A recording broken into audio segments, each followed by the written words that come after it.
when I was traveling to London. I couldn't understand how to scan my security check gate. So I was supposed to scan my card over there. And 2, 3 times I tried, and I was not able to do it. So the guy who was present over there, he started, laughing loudly. And he said, give me, let me do it. You won't be able to do it. So I just gave him and passed through it. Might be the earlier Vinita, who was not meditating, would have felt, embarrassed or nervous. But this time, what happened? I just thought, okay, might be today because of me only, this guy smiled. So I just turned, smiled, and, patted myself on the back. Ki, wow, Vinita, today you have done a good job. You made one person laugh. Through meditation, I started loving myself, and I'm sure you all must be experiencing the same thing. It's been a great experience. However, this meditation experience has been quite different for me. It helped me connect a lot of dots. A lot of the wisdom that you have been sharing over the sessions have also made me connect a lot of things that I've been reading about. And of course, the amazing set of book list that you've given, I think I'll spend a lot of time to read that. During this last 40 days, so I feel so many things, so new changes happen into me, and so many knowledge that you shared with us. So that is wonderful. I really great gratitude to you, and looking forward to a new Subhash, I will say, from today.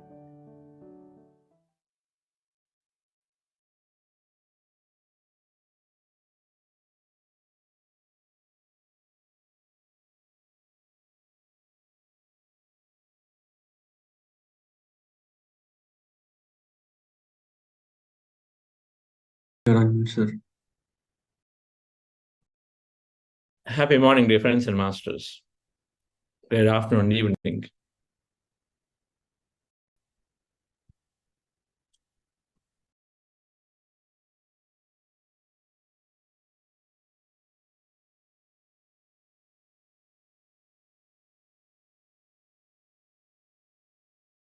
We are understanding about spiritual intelligence. Yesterday was about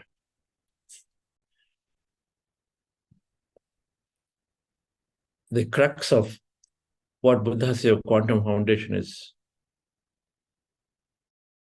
working towards. The crux of knowledge that Buddha's quantum foundation is wanting to create awareness about. Spiritual scientific mindset. We want everyone to be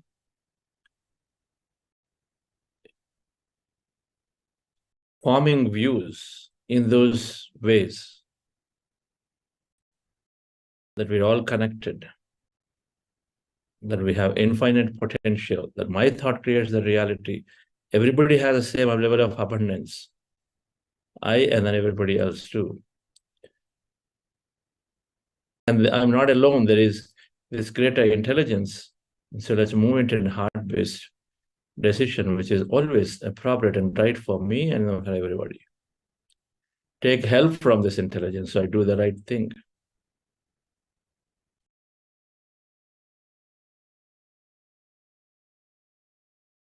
Taking help from the intelligence, doing it heart-based, is exactly opposite of being egocentric and then wanting to do all things by myself.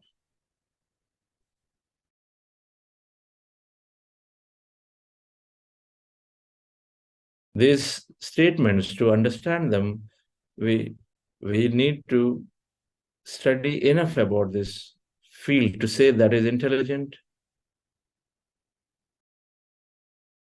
enough that we need to study.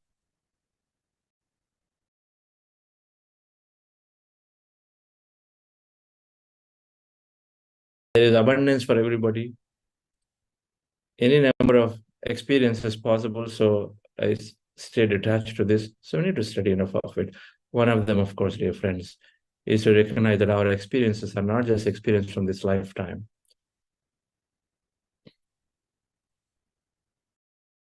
Our experiences are coming from various lifetimes without which you can't explain why somebody is behaving the way they're behaving.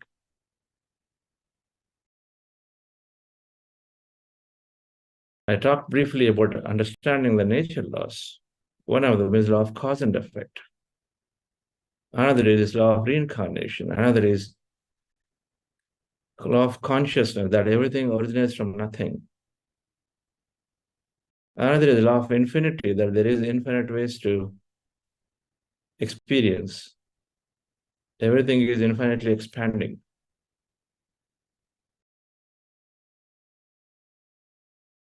So today, post meditation,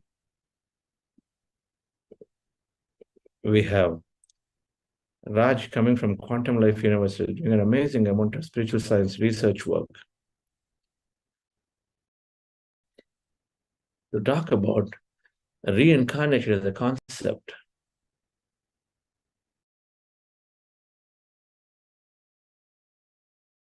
And I read the book in 2002, the book called Many Lives, Many Masters by Brian Weiss. Suddenly it changed. I mean, it gave me a new understanding. That book by this head of Department of Psychology from University of Florida, Many Lives, Many Masters, talking about a subject regressing into it and talking about narrating an experience that no longer relevant to her current life. And so he had to go back and corroborate where is it coming from. He recorded all of it, demonstrating that there is a previous incarnation.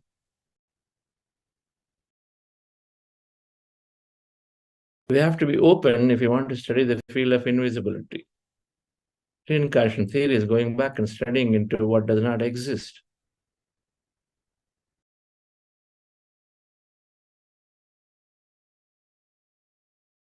So we will have pointers to explore it. And then since that time, I explored many. And so I have no doubt in my mind about this theory and having experience practically when you go into your meditations or into certain sessions.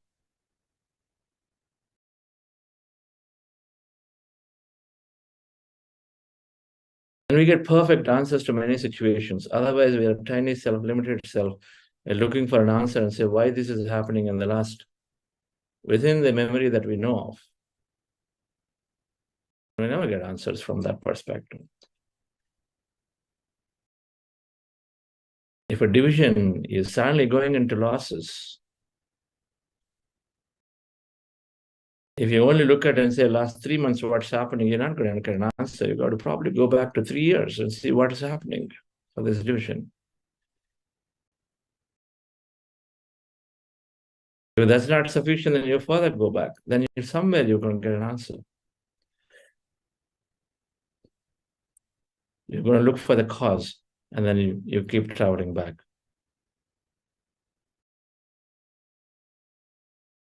Meditation process makes us to open to not reject, but instead we look to explore everything that comes in our way, experiment, and then we decide. That's being scientific minded.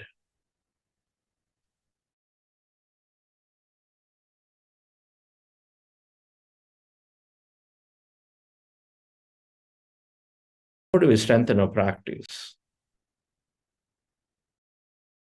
Any ideas? How do we strengthen our practice? We all are here now, 30 days are getting over.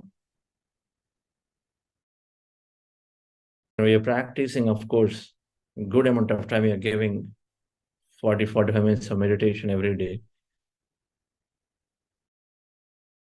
And then we are listening. Knowledge is reprogramming us, is helping us to ask right questions, so then we receive more answers, which empowers us and helps us experience it. But what are the ways to strengthen our practice?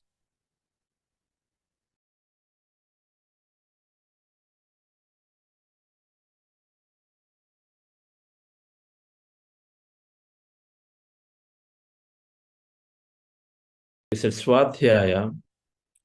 Of course, meditation is there. Nothing wrong with meditation. And then meditation, doing more of it. But tapaha, Ishvara pranidhanena kriya yoga from Patanjali. One aspect of it. What is that you naturally do? Kriya yoga is something that happens automatically. It must become that much, these practices need to become into our lives. If you want to strengthen your meditation practice, if you want to know more about yourself,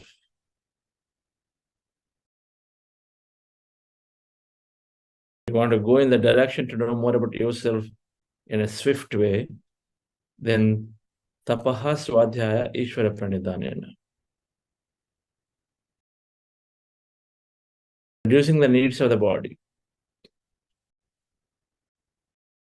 So eating right food, less, moderate,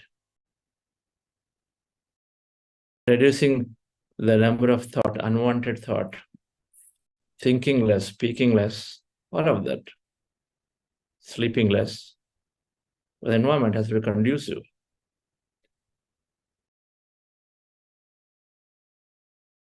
Made ability to contemplate.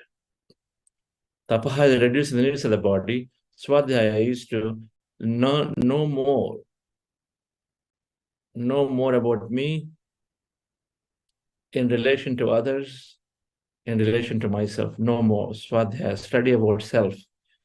How do we do? Understand ourselves, we contemplate about our life practices.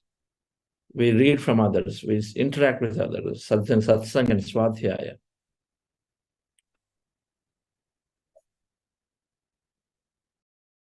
Ishvara pranidhanana is constantly thinking about the consciousness, because where you place your attention, there you place your energy. And so there you have experiences of it. So the opportunity to think in that direction.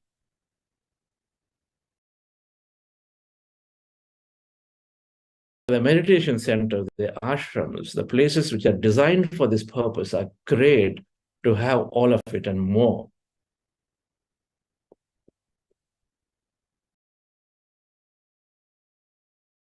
The reason our practice gets strengthened is that in these places that are designed for our practice are a great place where we get all of this. They encourage us, they help us to go into these practices.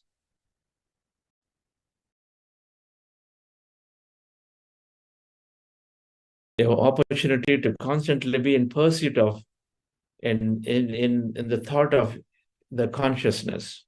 That's what you see. We go in ashram, you'll be enough courts, you'll be enough people only thinking about it. They're not talking about cars.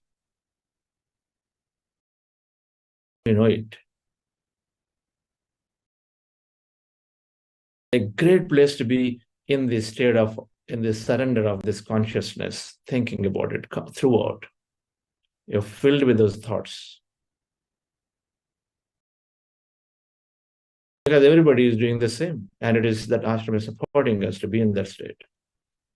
So much of satsang we can do. So many masters will be there, so many fellow co-travelers, other meditators. You see, it's great to be doing it at home, but you also look at taking active steps towards going into this group setting.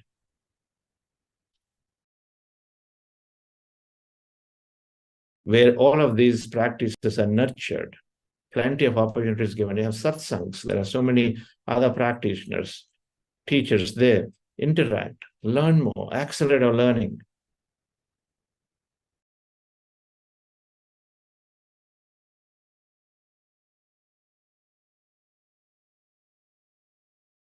Ashrams, of course, are providing sattvic food. It's one thing to be at home, it's another thing to be there and then go easy on the body. We know it at home, all the distractions. Somebody says, hey, I've gotten this special biryani, eat it. So of course, then we get pulled into it, what to do. The distractions, or material distractions, are of course, are not there in ashram. So that's very, very important. Staying away from a regular environment is so important, because the regular environment is all about pulling us into this anitya, temporary stuff. We are trying to go towards the permanent stuff.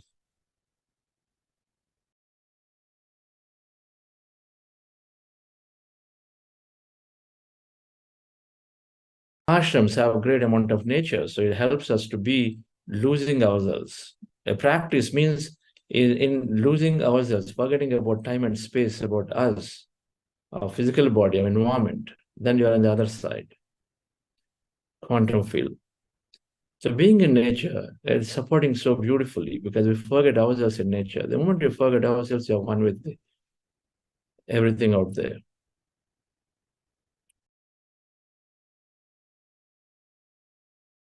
So we encourage, dear friends, and I've been always taking time to spend time in ashrams with a singular focus, with the agenda of just going there to strengthen our practice.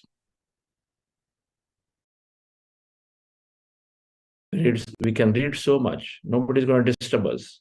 You start at home, and then you're doing 20 pages later, a call comes, hey, come and fill the water jug. What to do? You got to go and do it.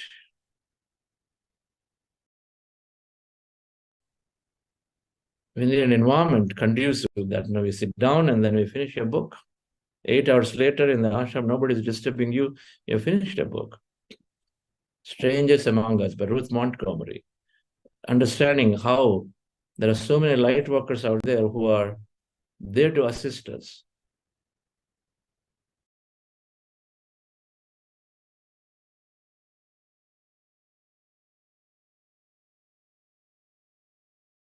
I have taken always time, and I continue to take time to be in these ashrams to nurture ourselves, dear friends, to strengthen our practice.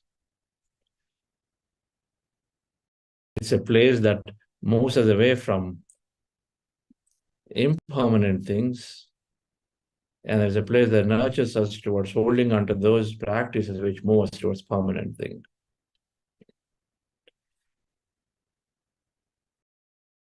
Two days program, 3 days program. For example, Pyramid Valley is a beautiful ashram, supports in every way. Another important characteristic of an ashram that has all of nurtures is being open. It's important that open. Open so that you can do your practice. In Rishikesh, we went to a place called Yoga Niketan Ashram. Nice, simple. So it does not provide luxury, but it allows you to do what you want, whatever practice you have.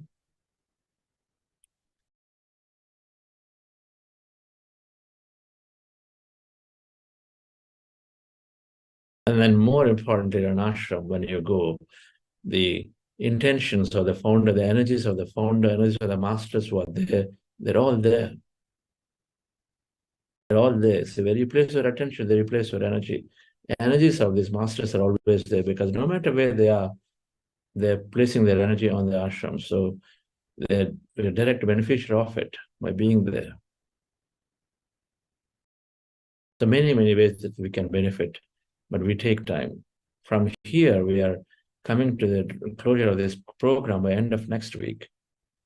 Part of our practice must be towards recognizing and identifying places nearby around me, wherever I'm living, and having those and say, making visits to those, spending time in those places. 1 day, 2 days, 3 days, great way to strengthen our practices.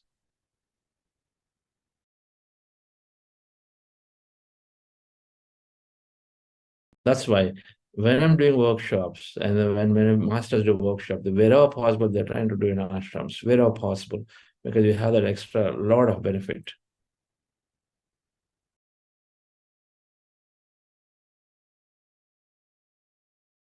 Let's go into meditation, dear friends. Relax yourself. Sit comfortably. We're practicing breath mindfulness meditation. Our goal is to be in an empty state of mind. As part of this process, meditation is to empty the mind. We do this by observing our breath with our eyes closed, anywhere on the nose as a reference point. Sit comfortably as you see in the picture, cross-legged. Fingers into fingers and then hands in your lap. Closing your eyes. If you're wearing spectacles, remove them. And observe your natural, normal breath anywhere on the nose. Slowly thoughts can become lesser. Mind becomes empty. Be in that state of emptiness. You may experience energy in form of sensation, movement of the body, or some kind of vision or colors in the mind. Whatever happens during this process of emptiness, witness it, observe it, don't interpret it. In case you have thought, you bring your attention back to the breath, and again observe the breath and slowly go back into this empty states. Before you do that, we do a practice. We do a small process called heart elevation. Just follow my guidance, dear friends. Do it for a few minutes and then go into the breath mindfulness meditation to empty your mind. Relax yourself. Your eyes closed.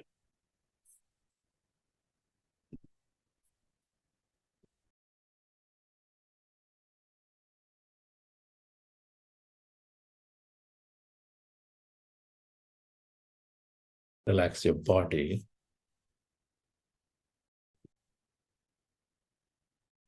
Scan your body from head to toe.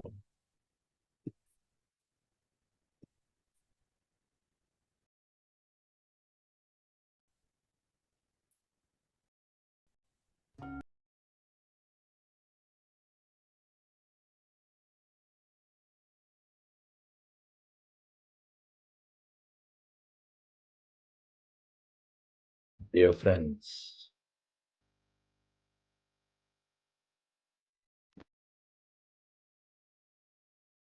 dear masters, specs removed, eyes closed.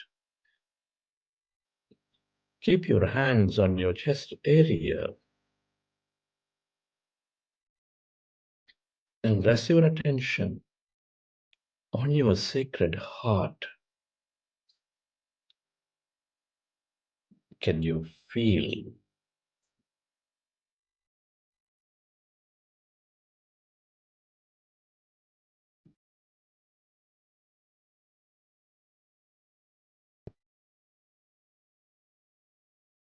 your beautiful heart?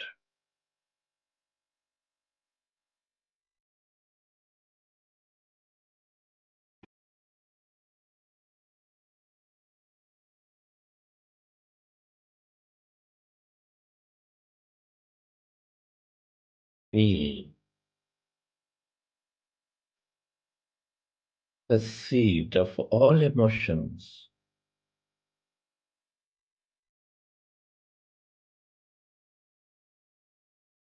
nurturing all life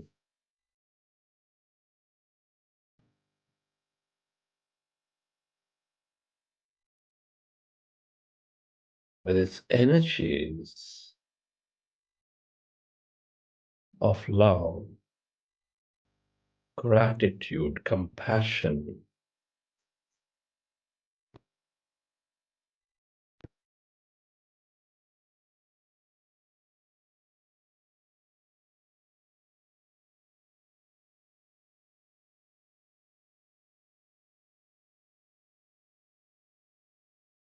Can you recollect an experience from your past or from your present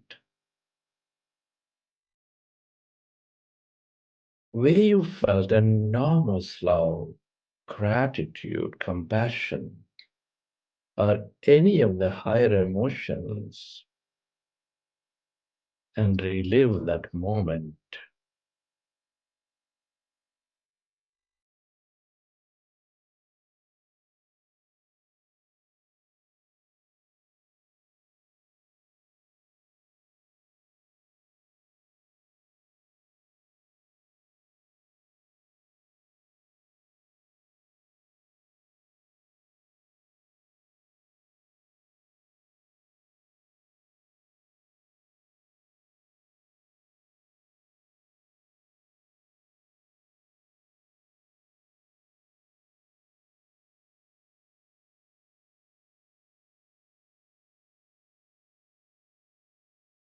relive that moment of love, of gratitude, and feel that energy.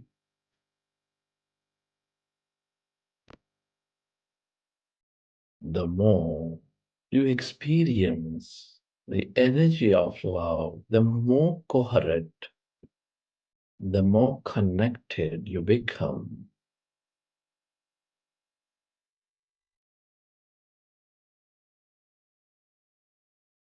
And allow yourself to direct that energy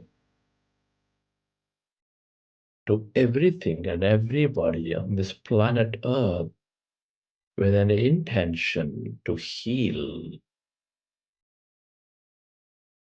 to help everything become the greater version. Where your attention goes, there your energy flows.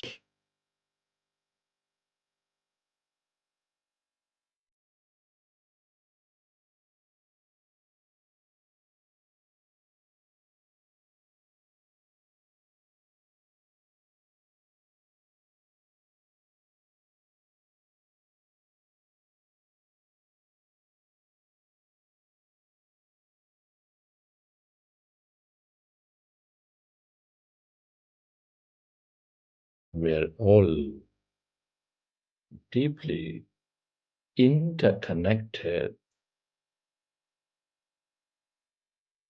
with no separation whatsoever.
Allow yourself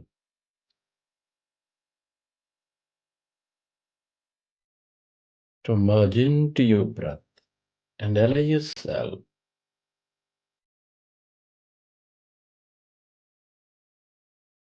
to experience that emptiness where there's no body, where there's nothing.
when we empty our mind of thought,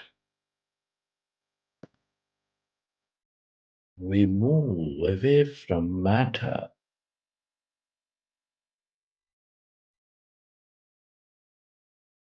Experience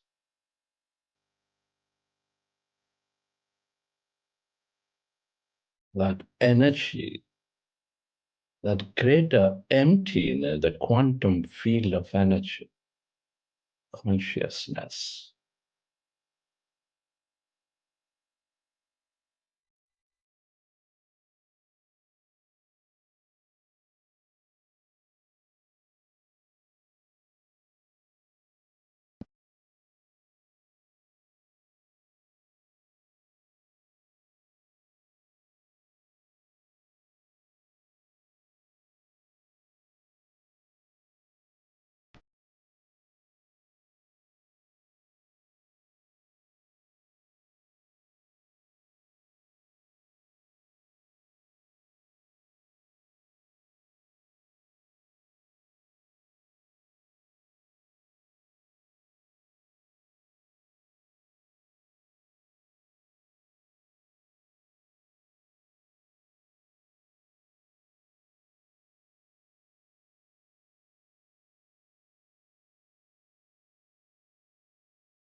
This is the field of all creation. Everything that you ever experienced, all experience is here in this field.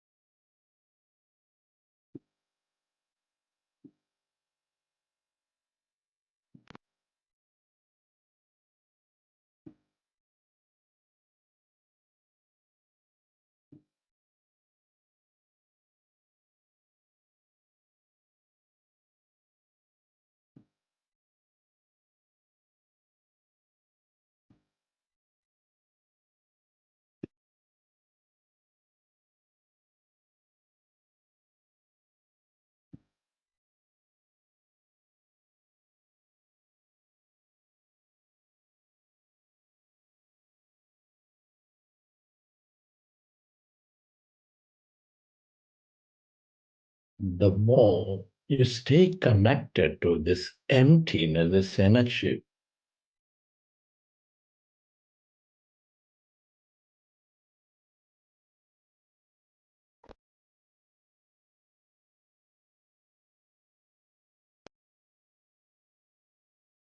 the more miraculous you become,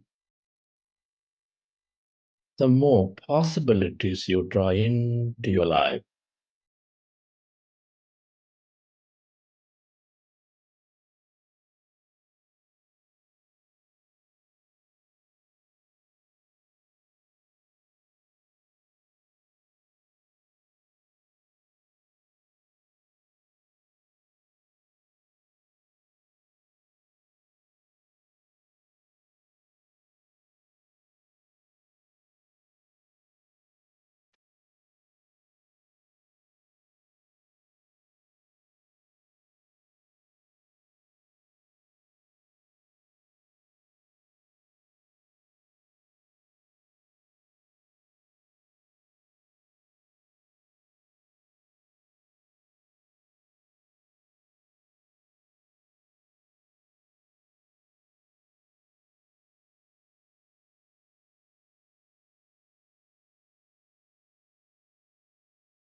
Friends, at this time, let's express gratitude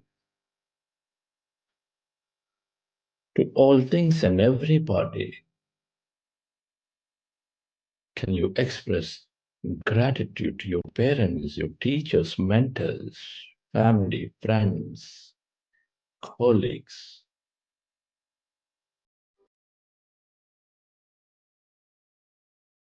Be grateful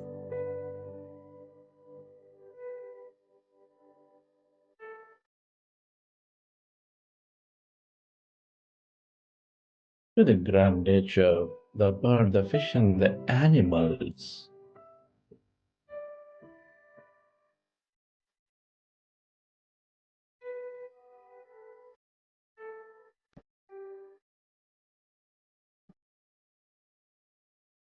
Your gratitude to everything used, the technology, the system, the government, the companies, institutes that support our life in many, many ways.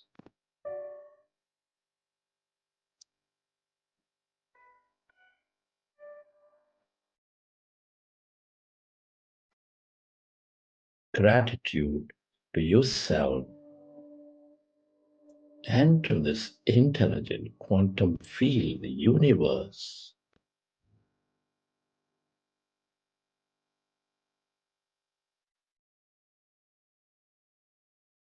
Gratitude is the ultimate state of receivership.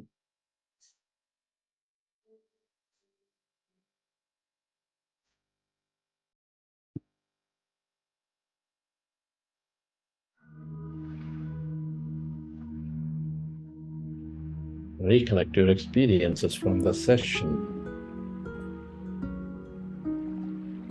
And whenever you're ready, keep your hands on your eyes for 5 seconds and then may open your eyes.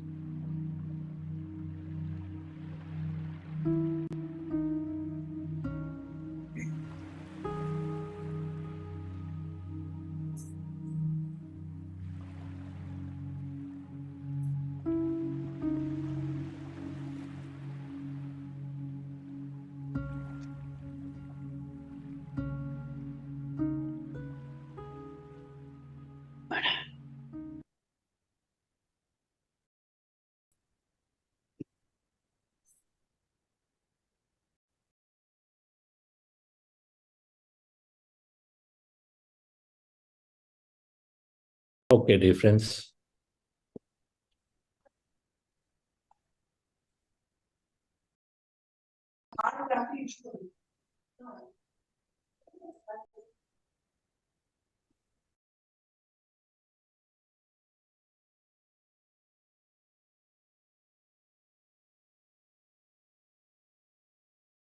Let's invite Raj. Is Raj there? Yes, sir. Yes, madam, Lakshmi madam. There's Raj.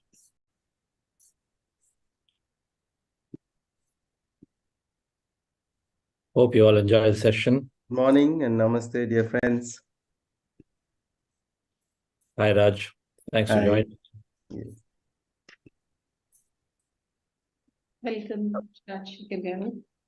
So, Rajshekar Patriji, an electronics engineer turned successful founder, CEO of Pioneer Telecom Services, spiritual scientist dedicated to understand our multi-dimensional existence.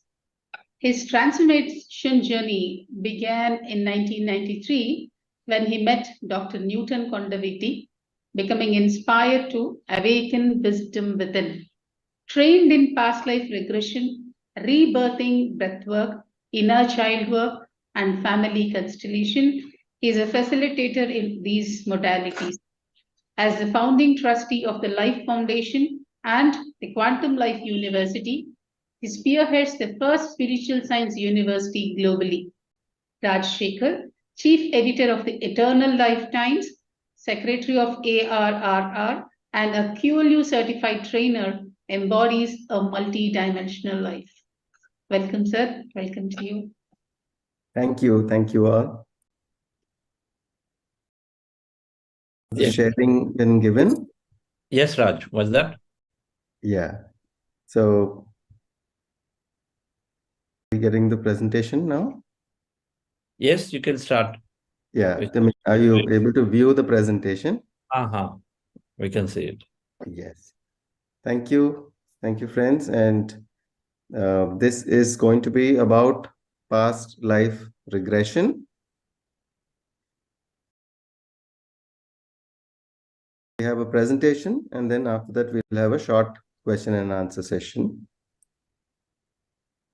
So I welcome you on behalf of Quantum Life University to this session on past life regression.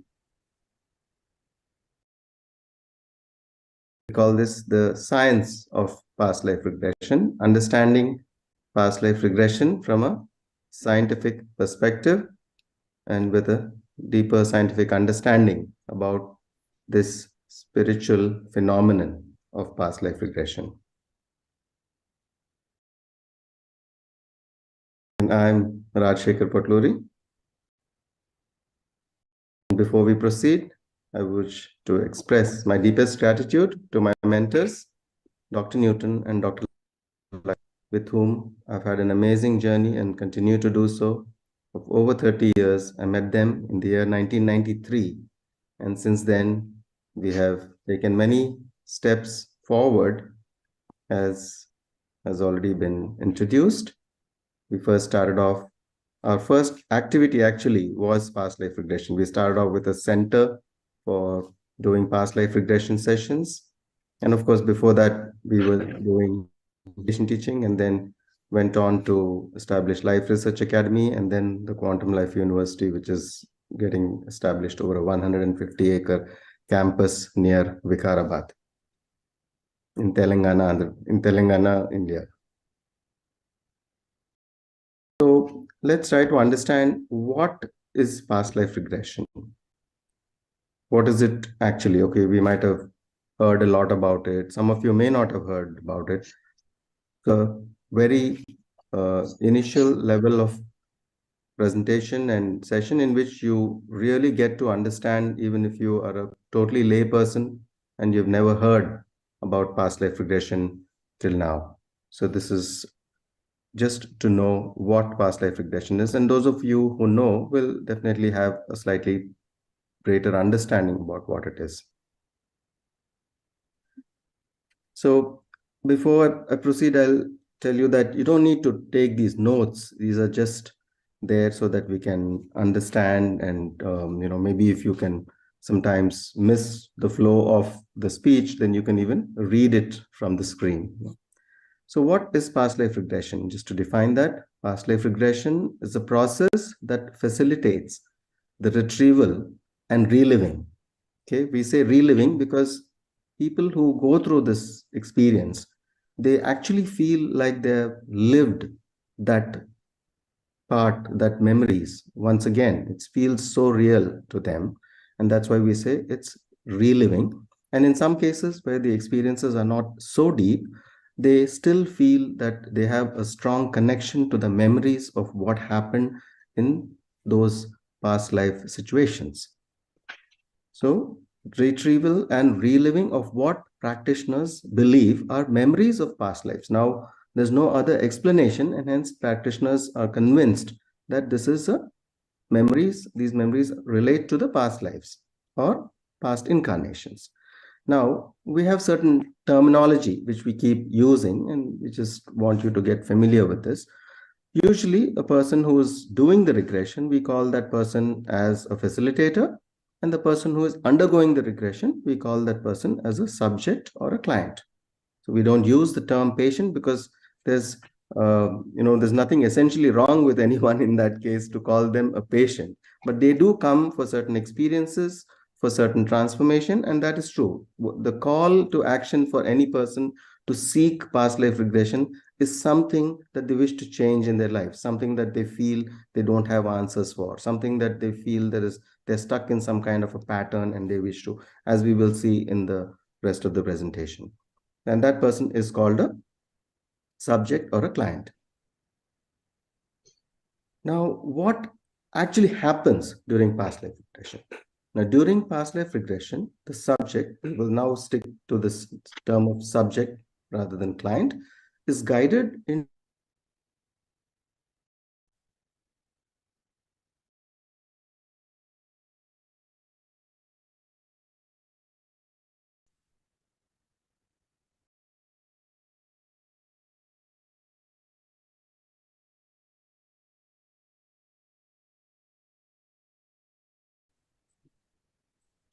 Okay. Seem to have lost him. How many people have read this book? Books of Brian Weiss or Hans Tannenbaum or anybody? Has anyone read the books of Brian Weiss?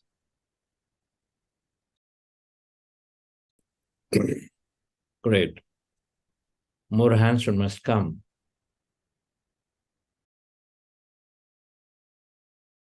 Understanding this concept of reincarnation, there is so much scientific understanding now.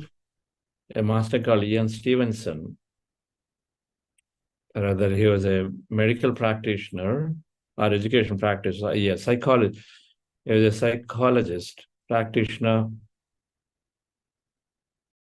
Then he was asked to investigate this phenomenon to disprove it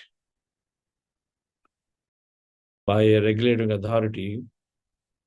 He took the assignment and he came back, and then it proved exactly the opposite, that the reincarnation theory is correct. So when he's done that in children, so that there is no confusion, that people are not faking, right? There's always this mind is always thinking, how is it possible? When talking about this whole energy phenomena, everything is possible. So there is so much literature, same thing with Brian Weiss, everything is scientifically documented, recorded. So much is there for us to become open to explore. Has Raj joined back? not yet, sir. All right.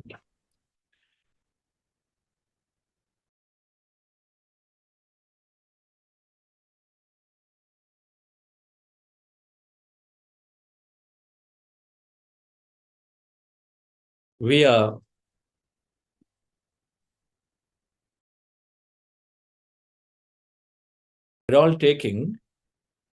we're all are designing our own designs. And so as part of our design, we are choosing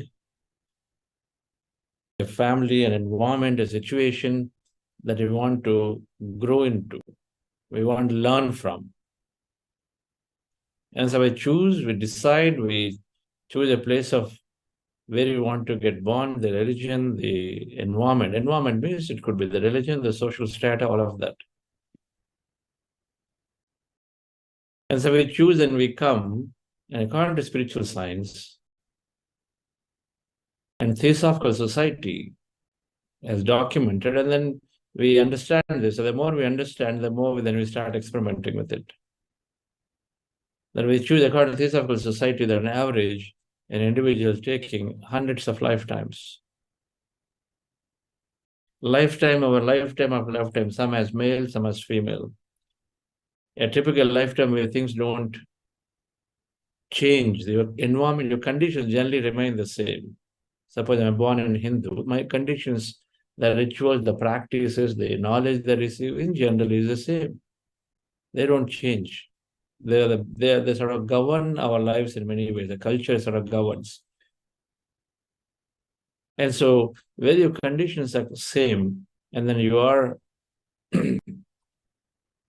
taking a life, going through those conditions in most cases, either as a male or a female, either being in US or in India or in some place. And they spend their time learning through it, and then we decide to reincarnate somewhere else. The same thing continues, and we start from where we left.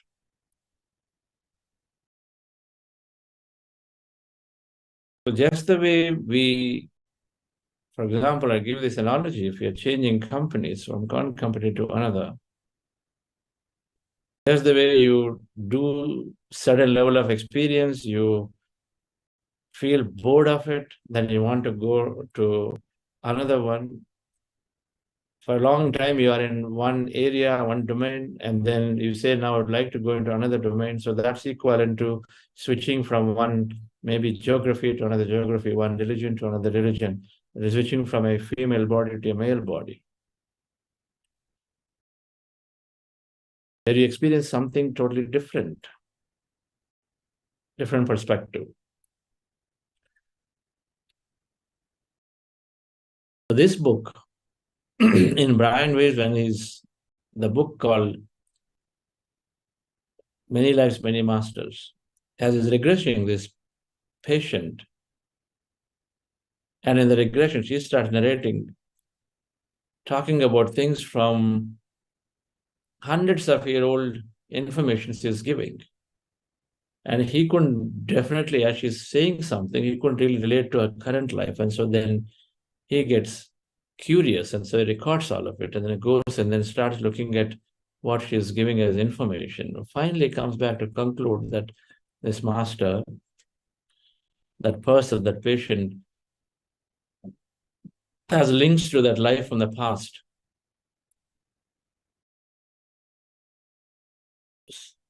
So then there is a lot of research that are there in parallel to it. First, it was talked about by Edgar Cayce. He is considered the whole father of this whole concept. Before that, of course, it was talked much before by Theosophical Society. So when we read these subjects, we get perfect answers. Why some people are very, very talented, early age, 5-year-old, 6-year-old. Someone at 12 years of age, they finish PhD or whatever that we hear. Where is that coming from? If everybody has to go through minimum 20 years of education, how is that some are able to just do it in a very short time?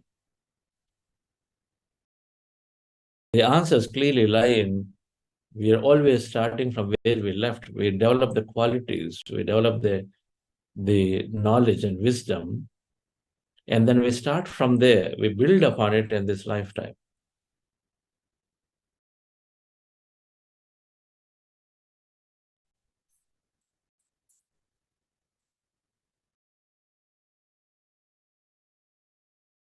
So we build upon it. You do 5 years of experience in one company, we learn enough, then you're not going to go back to do the same job, same experience. You don't want to do it, we know it. And so we start from there. You were a normal engineer, and then you are becoming a lead engineer after 5 years in another company, so that you have a different type of experience this time. Same thing, we are we are in this lifetime, maybe doing body experiences. A lifetime we are in a body experiences. We are not really bothered about acquiring powers and positions. We're okay, we eat well, we sleep well, that's good enough for us. Just a sort of experience go through, and then we get bored and say, okay, now can I evolve to have different experiences, go into mind experiences? So many lifetimes go in that. Just the way we are playing games, many ways, just the way we are putting ourselves to dangers, even though we know it. Are we getting into complicated situations, even though we know it here as part of our businesses? And if we are able to do here many, many games of complications of many things, because they're always seeking new experiences. Everything is seeking new experience, because old experiences are over. And so there's, by nature, we want something new. The soul nature is that always experience new.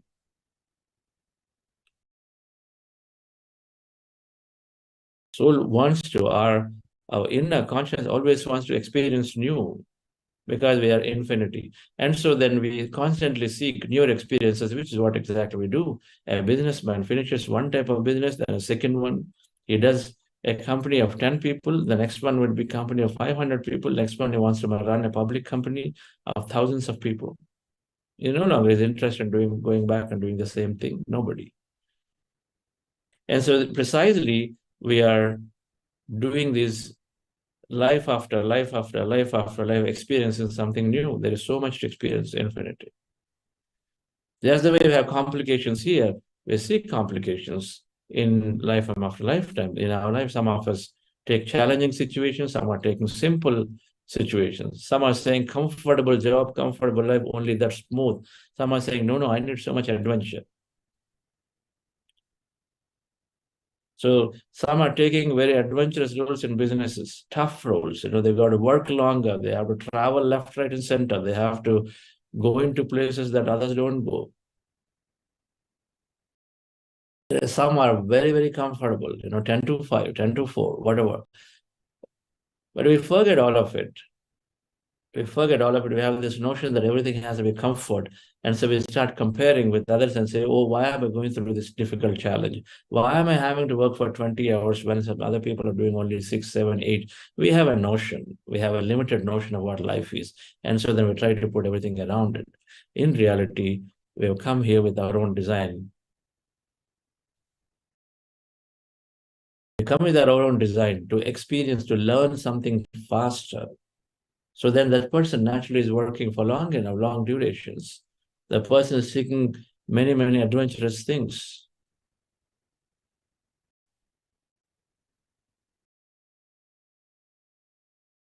Many adventures are naturally putting us into danger, but we don't even recognize. We seek them just the way we seek consciously here.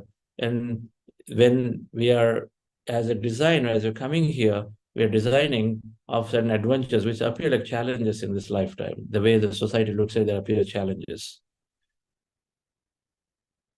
We don't accept. Any challenge that we don't accept. We say, it is tragedy for me. But in reality, we are the ones who are deciding before. If we are able to decide going to an Everest, we're able to decide jumping in a waterfall and then see the fun of it here, then of course, then why would we not do any decision like that before to come in to seek an adventurous life? So challenges from a quantum field perspective, everything is an experience. From life perspective, from spiritual science perspective, we're all just going through an experience after experience. What is a problem is simply a challenge for somebody. For someone, it is a problem. For someone else, it is just a challenge. If you are a businessman and if you're an employee and then a company asks you to go to, let's say, Sudan as a country, which is in war, I bet many people it is a challenge, it's a problem. Hey man, this is how to do it. But whereas some people, they're looking for it, they want to go there. See, it's all relative, which itself tells us that situations that are happening in life are merely experiences, and we all have a lens to look at it. One as a problem, another as an adventure. So it's relative. So based on the understanding of one, it's relative. Based on understanding the meaning changes, and so difference. It gives us an idea that everything is just an experience. Everything is an experience. Nothing bad about it. Nothing super great about it. It's an experience. And so the past life theory is talking about we are coming here, incarnating one after the other, seeking newer experiences. Good, bad, the way we label them. High or low. Successful or failure. They're all the same, just simple experiences that we're going through. If we understand this, then we start complaining about bigger challenges that happen in our life. We say, why is this happening to me? Suddenly, challenge after challenge coming to me. Why is this happening? We have to go back and then look at it and say, why did I choose if you want to? We have two choices. Either we say, yes, there is a past to it, and so this is happening because nothing is randomly happening. Everything is my own experience that I created, so there is a past to it, and so it is happening now because I've chosen. I must have caused something in there, so that I've chosen. I wanted to experience this because I've done a lot of other things in the past. I've been a successful businessman every time, successful. And so then I say, get bored of it. Okay, so can I fail and then still come out of it and then go through it again? Because how many times you just want to be only one side of the story? So you're choosing purposefully and saying, can I see myself not succeeding? And then from there, what is the way that I can have a different experience? What does it feel like? And so we come and then seek their experience. So nothing is forced on anybody. Everything is happening through our own intents and our own plans and designs. If we have a free will here, dear friends, where we are choosing constantly what to experience, then, and we have free will here where we are making a design and a plan, and so we most naturally have it. That we can conceive, we can imagine that no one is planning and then coming with a design, and then the design gets potentially modified here based on various forces around. Just the way it happens. For everyone, it is possible we change what we come here as a design for, but past lives are there to experience. Shanta Devi case. If you search for Shanta Devi case, which happened around freedom independence time in India, talks about how this little girl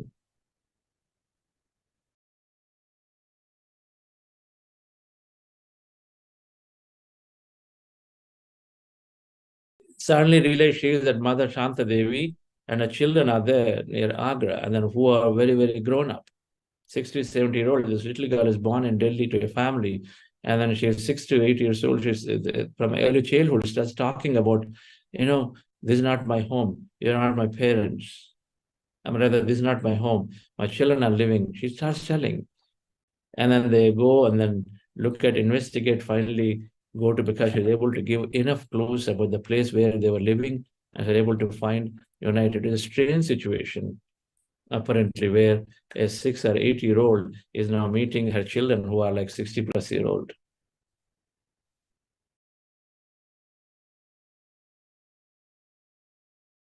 Why do we need to know? We don't need to know as long as we understand that and accept that there is a past because of it. This is coming in. So this must be a reason why I chose something like this. So let me go through it without resistance. If we understand it's sufficient, we don't need to go into it. But if you're not able to accept, every time a fear comes with water, every time you think of flight, you get scared of it. And every time you see there are business after business after business, you're failing. I know you're failing in a relationship each time. Or somebody suddenly cheated on you, or whatever that is. You see, every time only the negative situation we don't accept. Positive, we don't even bother about it. We take on it more and more.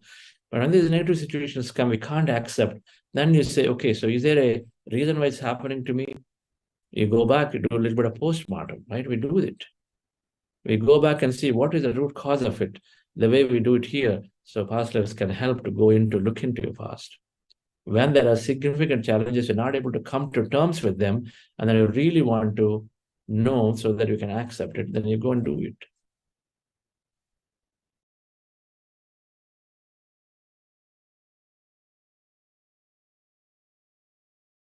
Whatever reason, I think Raj couldn't join. Let be so. We're going to reschedule this for some other day.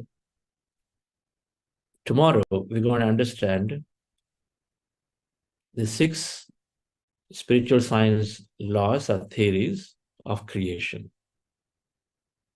the nature of personal reality, of how we are coming into existence and how the life is progressing. So the 6 spiritual science laws explain this beautifully. That is an important concept to understand, so that it puts things in perspective. Why are some people poor? Why are some are rich? Why are some people suddenly having these challenges? Past lives, of course, gives an answer, but there are many more of the 6 spiritual science theories. So I put a perspective of where to place a life experience if it's bothering us. But it's not bothering us, we're never even asking for it. We're never even investigating into it. But if it's bothering, which means we're not able to accept. When you're not able to accept, then we are resist. That means we are not coherent with the field. We feel frustrated, we emit low vibration. Low vibration means that you're separate from the field. So the creation becomes that much more difficult. Newer experience that much more difficult. That's when we say life is difficult. So having this understanding helps us to put things in perspective. If your child is not able to scale beyond certain percentage of marks, whereas you've been a very, very intelligent parent, bombarding and forcing the child or just stepping back and feeling sad inside does not help. But if you understand the 6 spiritual science theories, number 1, that yes, there must be a past. Number 2, that whatever it is, there is only a progression happening. Your child must have already been with his own design or her own design, maybe never even got education at all. And so then here, they're only scaling to a certain percentage. Not that we expect to be the 90s or 100s or whatever. That understanding will come through this thing called reincarnation. But however, there is a hope that there is constant progression in life. So now, whatever that is, we're always progressing from past. So you understand constant progression, that whatever that is, there's always only we are growing in life and never regressing in life. And so then it gives us the ability to accept. A child is still doing better than what he or she was, because we have a bigger horizon to see that no education before, but then has some education now. So great. So we do that understanding tomorrow to put a big picture to the whole life events, so that we have the ability to accept them. Thank you very much, dear friends. Do you have any announcements, Lakshmi Madam? Yes, sir. Yeah.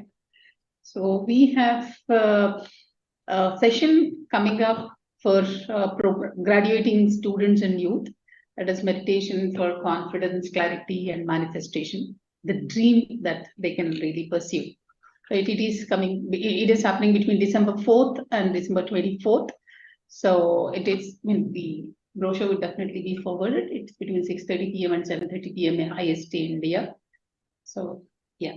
So request all of your mean, in your circles, if you have any youth or graduating people, it would be a best option for them to go through this particular process and pursue their dream world as well. Yeah. Thank you, Lakshmi Madam. It's one thing to forward the flyer, just forward the flyer. It's another thing to think about it a little bit. If you forward a flyer, it perhaps takes 30 seconds, and you forward it, your attention to it is done, your energy is only that much onto it. If you apply the creation principle, we give your attention to a little longer. Think about it. And say, how can I bring in a few more? Just think about how can I bring in a few more youth into it?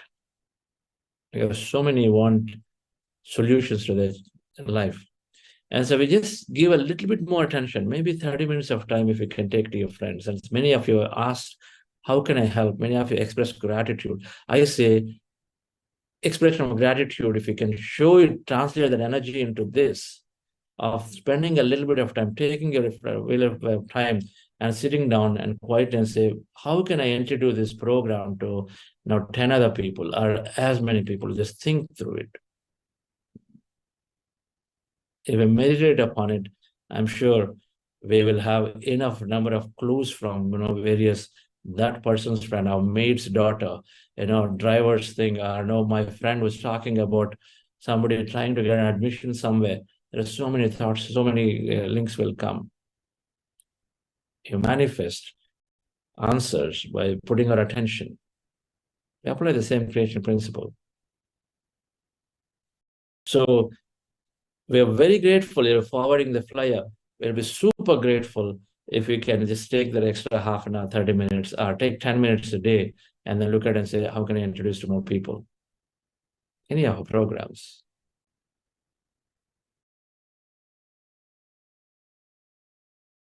So thank you very much. The youth program is very dear to us, very dear to me personally, that I would like to see as many empowering youth with us at Quantum Foundation's vision of leadership, practice in meditation, and then of course all aspiring leaders. If youth take on, then the change is happening much faster, for sure, because it's just spreading much faster. See, the youngsters form a bigger base in organizations, and so then if they take on, that's much easy. So it's our sincere wish that we introduce to as many colleges and schools and colleges particularly.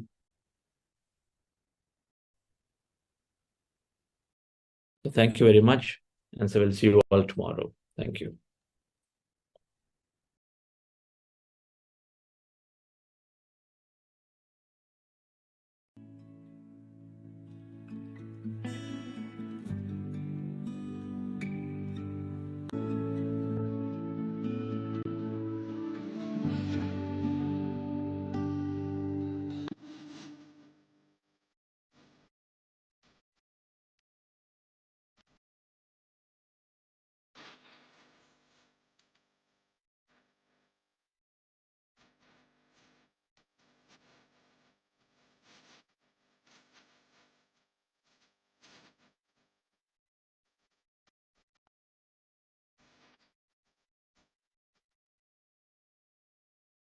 Hey, Chandra sir, am I audible?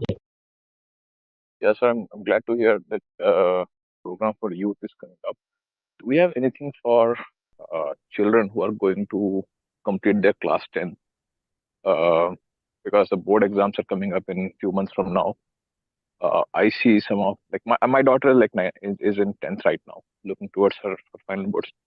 Is there something which can help students like who are in 10th class, and we can probably help them to look through from a different perspective with any of the courses that you have? This youth program, 10th grade students can go through easily. Okay. 9th and above, they can easily understand and go through it. Okay. Thank you Okay. for that, because They for them, like things like these are like very traditional oldies, and like they are coming from a different culture now and different kind of group and friends they have, right? So it becomes difficult for me at least, to introduce this kind of session and meditation or anything to her. So if there is a friendly way to bring it up and connect to them, I think that will be really awesome. Yes, we have most of the youngsters are there in those programs. I think 10th graders will relate themselves to it. Okay. Mm-hmm. Okay. It's also, of course, some science-based. We discuss a similar scientific topics there, but it is shorter. It's a 3-week program. It's shorter duration, an hour a day. Right? It's like that. Okay. Okay. Sure. I'll take a look into it. Thanks a lot. Yes.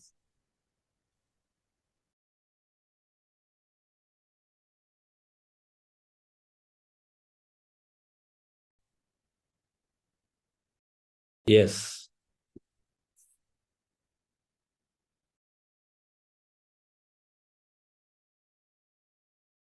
Actually, madam, share your experiences.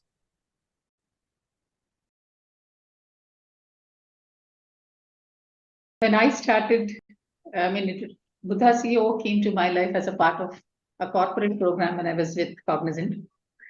So it was a 40-day program again. That too in the very prime hours of our work, that is around 11 a.m., 10 or 11 a.m. So when HR forwarded this invite to us, I felt, okay, this is a very prime hour for us to really take it up.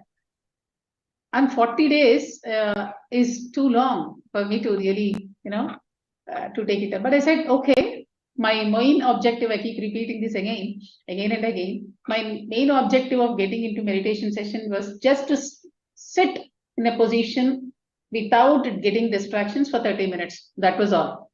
Nothing else was in my mind. So I thought, okay, let me experiment with it. And I could do it. I could complete all my 40 days without any calls getting scheduled, without any meetings being set up, without any team member disturbing me, or where this time was not properly given. So that was the first step. And when I was going through that particular session, main 2 things that influenced me very profoundly is we can be happy for no reason. We don't have to have a reason to be happy. Right? So we always think, if I get a promotion, I'll be happy. If I am able to construct a house, I'll be happy. If I get married, I'll be happy. If I have kids, I'll be happy. But fact, what I have realized is you don't have to be happy. You don't need a reason to be happy. So that was my first experience. Second is I started developing gratitude towards everything that comes to my life. Right? It could be, small, big. There is no measurement to it per se, but everything that was coming to my life I was being very grateful about it. So the more I started being grateful, the more I started encountering situations where I'm grateful for it. Right? So that was my second experience. And as I practiced more and more, what I've understood is the absorption capacity, right? The absorption capacity, what other person is saying, I'm able to absorb it more, right?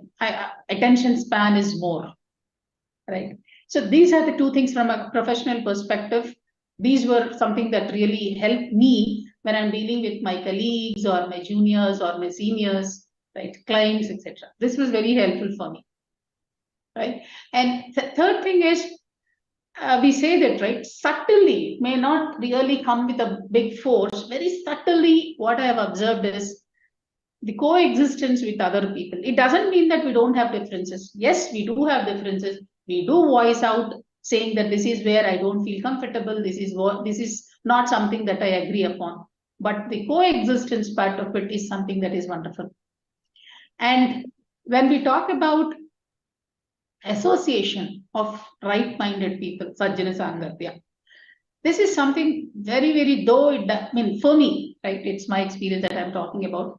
I used to feel okay listening to experiences or being in with like-minded people, okay, to a certain extent, but what is that at the end of the day I'm going to get out of it, right? How is it really influencing me? Because I have formed my own character out of these years. I have my own defined character. So how is it really influencing me? And this is something that really, after getting associated with like-minded people, the association is definitely very, very, very important. Whether in the field of devotion, in the field of the work, in the field of meditation, whatever you are doing, right, the association with the right-minded people is very important. And fortunately, I got that when I was asked if I can be a volunteer. So that's when I really felt, okay, there is something apart from my biological family. There is something called as a soul family. Till then, it was in theory, but when I started associating with Buddha CEO, I started understanding what this soul family is all about. Right? We are not expecting something in return. Okay, if I do this, I'll be going to get this from the other person. There are no expectations. Simply wholeheartedly you do whatever it is, small, bigger, whatever it is, we do it wholeheartedly. So this is something that I have learned. And the concept of one mind, right, the concept saying that the whole of the universe has one mind, is something that I could understand a bit more when I started my baby steps in this meditation journey. Right. So when I looked at, when I see Chandra sir or Vani ma'am, right, when I say soul family, right, the selfless service that they do, is something really very inspirational. There's no difference in the way you're being treated. The concept of that Vasudhaiva Kutumbakam or whatever they say, it is seen in practicality. So that is something that I have gone through. And last but not the least is the ability to take things in your stride has improved for me. Right? It's not that we don't get disappointed. It's not that we don't get upset. We do get upset about things that don't go our way. But the way you handle it and how quickly you come out of it, the resilience part of it, is something that I found good while doing this meditation. So yeah, these are certain things that I would like to share with all of you as a part of my journey these years. Yeah. So what next, madam, from here? What next? Yeah. They are said, for me, I'm trying to be very selfish here. It is all about self-exploration for me. I'm being very candid, right? So how do I really still, right? It's like a barter rate. Probably it was at 100%, 99.9% judging people or taking things into your stride. Probably it has come down to 90% or 80% now. I want to really get into a zone where I don't differentiate between I like this person, I don't like this person. This is good, this is bad. This is pleasant, this is unpleasant. I don't want to get into this duality zone. I want to raise myself above it. This is my self-exploration, sir. So probably I'm in that journey. So that is where I want to be. Yeah. Fantastic.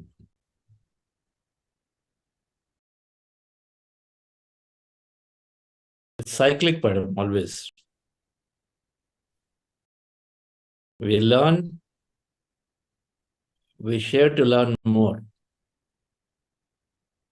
We learn, we share to learn more. Then we are pushed to learn something more, and then we share to push to learn something more. We share more often. Definitely. Sir, I was just want to share one line. I was going through this book called Thought Power by Swami Shivananda. This book, again, this is also something, I have learned from Chandra sir. When he came to Dhyana Mahachakram last time, right, he asked, ma'am, did you get something? So I said, okay, sir, I got this crystal. I was showing something that I got. So he said, did you get any book for yourself? So this is something that slowly I started inculcating. And in Rishikesh, I bought one book, sir, Thought Power by Swami Shivananda. He says, thoughts are our ancestors for actions. Right? So this is, we know that thoughts create our reality and all, but it was very simple line and very profound. And he says, the energizing motto behind every thought should be either service or friendliness. Any thought that comes to us, the energizing motto behind that thought should always be a service or a friendliness. So when when I read this line, whenever there is some thought coming in, when I am really mindful about that thought, immediately I am thinking, okay, does it create any service related mentality in me, or is it inculcating any sort, is it in the direction of having that friendship, be it with your spouse or with your family, with work, anything. So these two things really attracted me very much. Thought we'd share here in this platform. Wonderful. Great way of navigating ourselves. When we catch our thought with so much awareness, it does not fit into these two, you can probably eliminate it. It doesn't have much value anyway. Service first, if not service, at least friendship.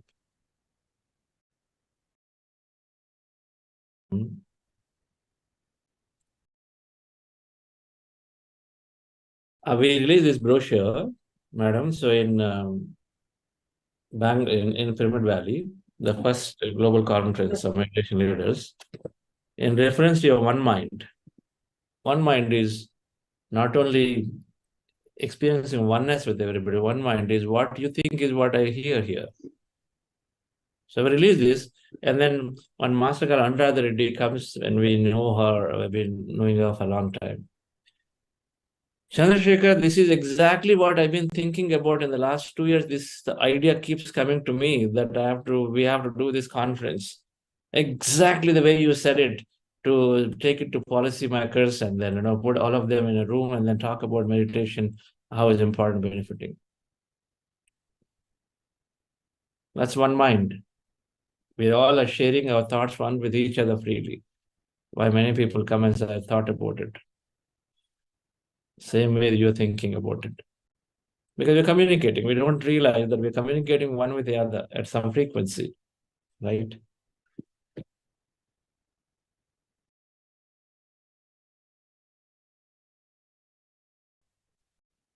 Thank you for sharing.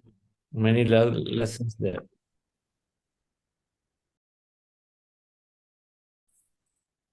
Sanju madam, you are getting prepared for translating into Hindi. You thought about it more? Putting on the spot? No, not necessarily. You can call me later. But yes, we must have a group of people who offer programs in Hindi, Buddhasi programs. Richa madam must be doing, and we've signed her up. Madam, we signed you up for doing a 3-week program for New Jersey area residents from January 2nd. No, sir. Okay. Online sessions, many parallel online sessions will go on. This time what we're going to do is this program, Oneness, will end December 7th.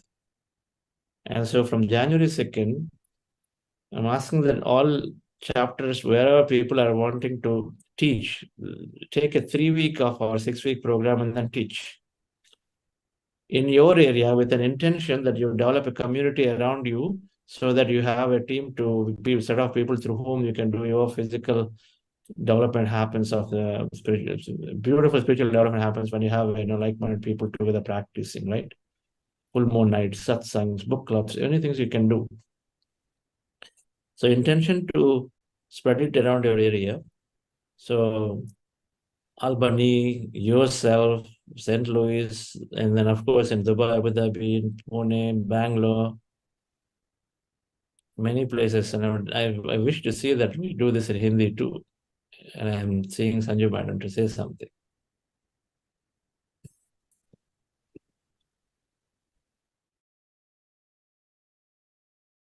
Namaste, sir. Namaste, Sabiko. And it's a great opportunity for me, really. And as you said, one mind. It was in my mind on that day when you unmuted me and asked for me in last week when we talked together. It was just in my mind. Maybe you were thinking or I was thinking and I was sending the frequency or you were sending the frequency there. I felt that. I really felt that. We're one mind. So there's no you and I thinking. We're thinking. Okay. Yeah. Yeah. Yes. So yes, Great. so we must have in Hindi also parallel program there for, again, with the idea of that you're developing a community where you are there. Okay, so that means many more Hindi things, Hindi programs can go on. But to start with one. Namita madam, please speak to Namita Singh ji in Delhi. So she must be part of it. But whatever it is, we will come up. And then so we do many, many parallel 3-week programs by many Buddha CEOs happening from Jan 2nd for 3 weeks. If we finish that, by then we'll have the next 40-day program that we will start.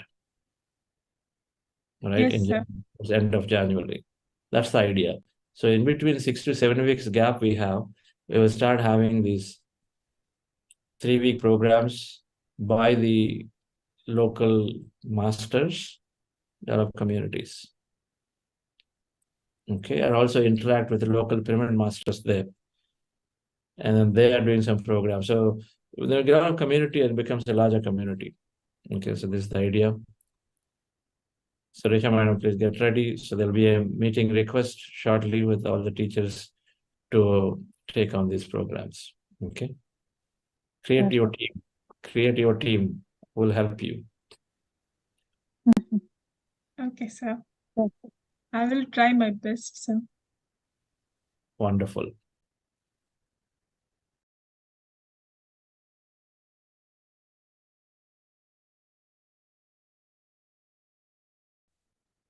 Okay, friends, then Rakesh.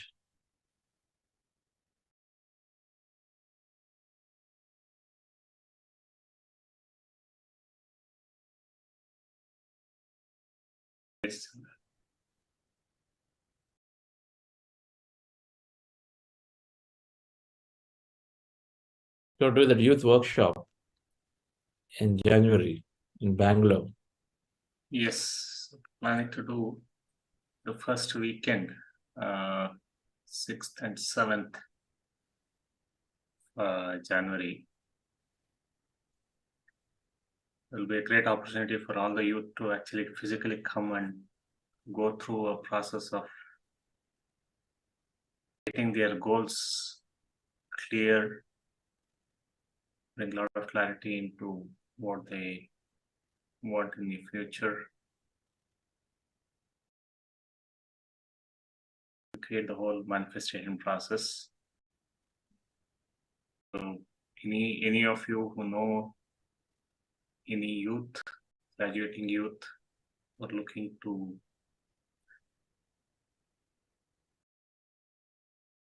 bring clarity to their life, please recommend them. We'll come out with the flyer soon.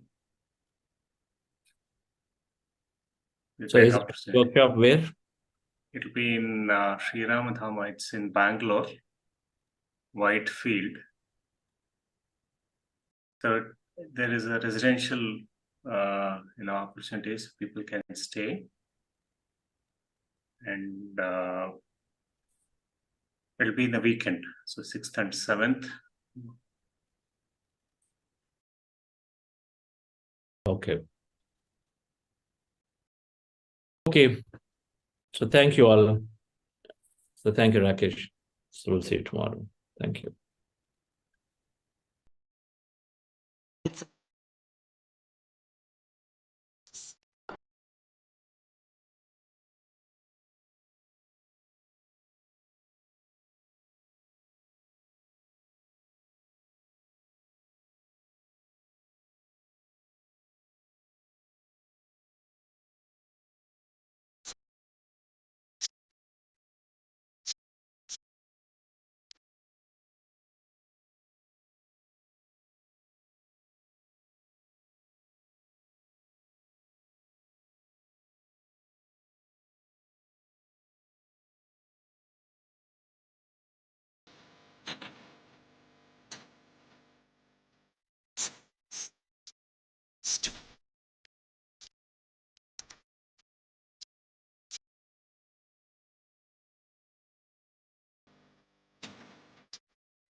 Thank you all.